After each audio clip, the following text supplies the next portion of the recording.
Je peins depuis les années 1970 où je me suis vraiment intéressée à l'art et en particulier la peinture.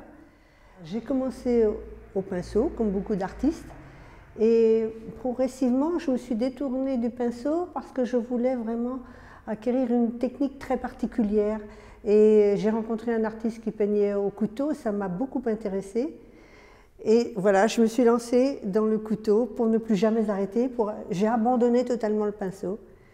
Et c'est une technique maintenant que je connais depuis 30 ans. 40 ans de peinture, mais 30 ans de peinture au couteau.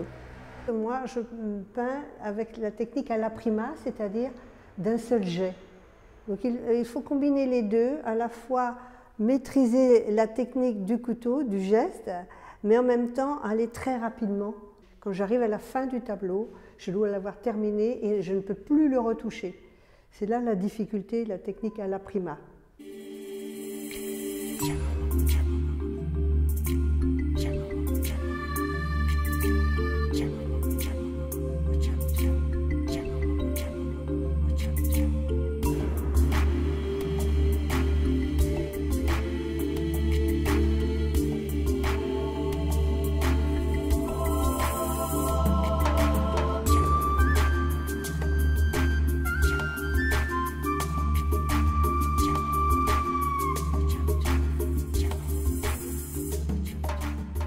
Je ne peins pas à la manière de quelqu'un, je ne cherche pas à imiter, je ne cherche pas à faire partie d'un courant.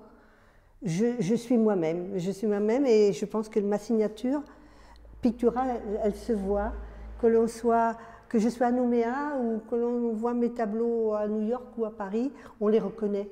J'ai exposé en Nouvelle-Calédonie, bien sûr, où je suis en permanence, mais également à Paris, en province.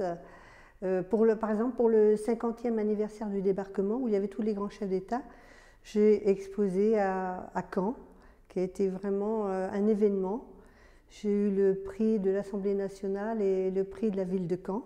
Mes liens avec la Nouvelle-Calédonie sont très forts. C'est pour cette raison que j'avais décidé de faire un don à la Maison de la Nouvelle-Calédonie à Paris, en offrant une toile sur la danse du pilou, qui est une danse très coutumière. Et je trouve qu'elle représente bien, cette toile-là, la Calédonie et mon amour pour la Calédonie. En fait, la Nouvelle-Calédonie est une source d'inspiration immense pour les artistes et moi, je trouve toujours des sujets, comme là, le château Hagen. J'ai voulu l'interpréter parce que c'est une figure de la Nouvelle-Calédonie. La lumière, les couleurs qui sont incomparables, à tel point que même quand je reviens en métropole, je mets toujours de la couleur. Je suis obligée, je ne peux pas peindre sans couleur. Et ça, je crois que c'est la Calédonie qui m'a apporté cette luminosité et les couleurs pures. Pour moi, ça a été un enchantement, la Calédonie.